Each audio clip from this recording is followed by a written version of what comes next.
ഒടുവിൽ കുറ്റസമ്മതം നടത്തിയിരിക്കുകയാണ് വിഖ്യാത Jamaican umpire Steve Bucknor. West Indies cricket umpires association നൽകിയ അഭിമുഖത്തിലാണ് സ്റ്റീവ് ബക്നറുടെ പരസ്യമായ കുറ്റസമ്മതം. 23 വർഷങ്ങൾക്ക് മുമ്പ് എടുത്തൊരു തീരുമാനത്തിനാണ് ബക്നർ ഇപ്പോൾ തെറ്റേറ്റു പറഞ്ഞിരിക്കുന്നത്. ഓസ്ട്രേലിയക്കെതിരായ ഇന്ത്യയുടെ 2003-2004 പരമ്പരയിലെ ബ്രിസ്ബേൺ ടെസ്റ്റിലായിരുന്നു ബക്നറുടെ വിവാദപരമായ LBW തീരുമാനം. മത്സരത്തിലെ ആദ്യ ഇന്നിംഗ്സിൽ ജേസൺ ഗില്ലസ്പി എറിഞ്ഞ പന്ത് സച്ചിൻ ലീവ് ചെയ്തെങ്കിലും പന്ത് പാഡിന്റെ മുകളിലെ തട്ടുകയായിരുന്നു. ഓസീസ് താരങ്ങളുടെ ശക്തമായ അപ്പീലിൽ ബക്നർ ഔട്ട് വിളിച്ചു. സച്ചിൻ 0-ന് പുറത്തായി. എന്നാൽ TV റിപ്ലൈകളിൽ പന്ത് സ്റ്റമ്പിന് മുകളിലൂടെയാണ് പോകുന്നതെന്ന് വ്യക്തമായിരുന്നു. അന്ന് കമന്ററി ബോക്സിലുണ്ടായിരുന്ന ഇതിഹാസ താരം ടോണി ഗ്രേഗ് ഇതൊരു മോശം തീരുമാനമാണ് എന്നാണ് തത്സമയം പ്രതികരിച്ചത്.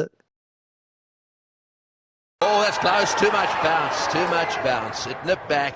Oh, he's given him. Oh, no. Gotcha, Sachin. That's a dreadful decision. That is a dreadful decision. Have a look at this. Just watch the movement and then the bounce. It's obviously very high. A strange one. I think everybody just let it pause and let it go because everyone just thought he was going to be too high and say not out, but suddenly the finger came up. Captain Sourav Ganguly നേടിയ സെഞ്ചുറിയുടെ പിൻബലത്തിൽ India ആ മത്സരം സമനിലയിൽ അവസാനിപ്പിച്ചു. എന്തുകൊണ്ട് പിഴവുണ്ടായി എന്ന ചോദ്യത്തിന് സച്ചിനെ LBW നൽകി പുറത്താക്കിയത് ഒരു തെറ്റായിരുന്നു എന്ന് എനിക്കറിയാം. എന്നും ആളുകൾ അതിനെക്കുറിച്ച് സംസാരിക്കാറുണ്ട്. ജീവിതത്തിൽ തെറ്റുകൾ സംഭവിക്കാം, ഞാനത് അംഗീകരിക്കുന്നു എന്ന മറുപടിയാണ് അദ്ദേഹം നൽകിയത്. തൻ്റെ കരിയറിൽ ഉടനീളം സച്ചിനെതിരെ ബക്നർ സ്വീകരിച്ച പല തീരുമാനങ്ങളും പിന്നീട് വിവാദമായിരുന്നു.